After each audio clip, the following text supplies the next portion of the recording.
Today we're going to do an example of a limiting reagent problem. If I have 25 grams of aluminum and I react it with 25 grams of chlorine to form aluminum chloride, what's going to be my limiting reagent? Well, the balanced equation would look like this. Aluminum, it's not diatomic, so just Al, reacts with chlorine, which is diatomic, to produce aluminum chloride, AlCl3. To balance your equation, you need to get 6 chlorines on each side, so I would need a coefficient of 3 there, 2 for the aluminum chloride, and that means 2 for the aluminum. I can only make aluminum chloride as long as I have both aluminum and chloride, or chlorine.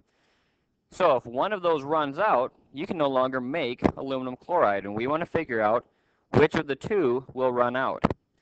So I think the easiest thing to do is to pick one of them, and I'm going to choose to take my first one.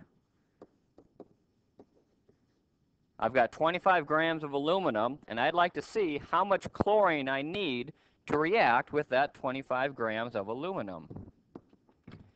So this will simply be a mass-to-mass stoichiometry problem, and when I find out my answer, I'll know how much chlorine I need to react with all the aluminum that I have. So, first step in stoichiometry is to change whatever you're given into moles. So to change my grams of aluminum into moles, I look at the periodic table.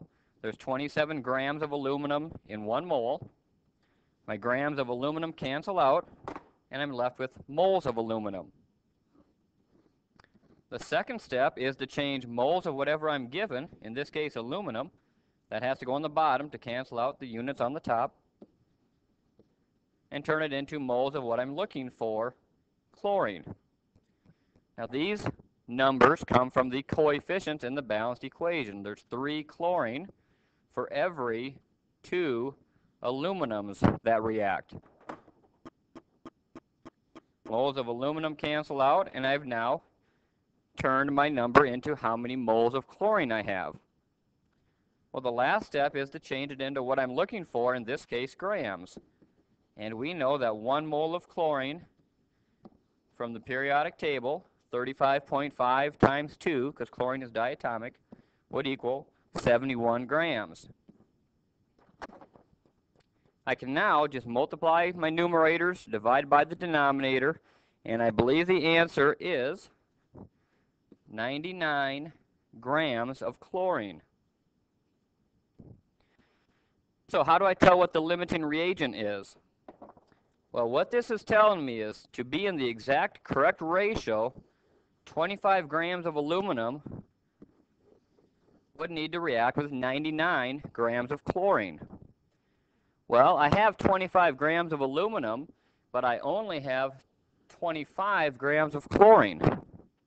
And we said we needed 99 of it, so in this case, the chlorine is the limiting reagent.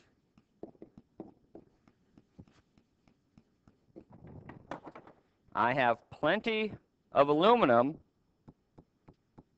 but I don't have enough chlorine. I would have needed 99 grams.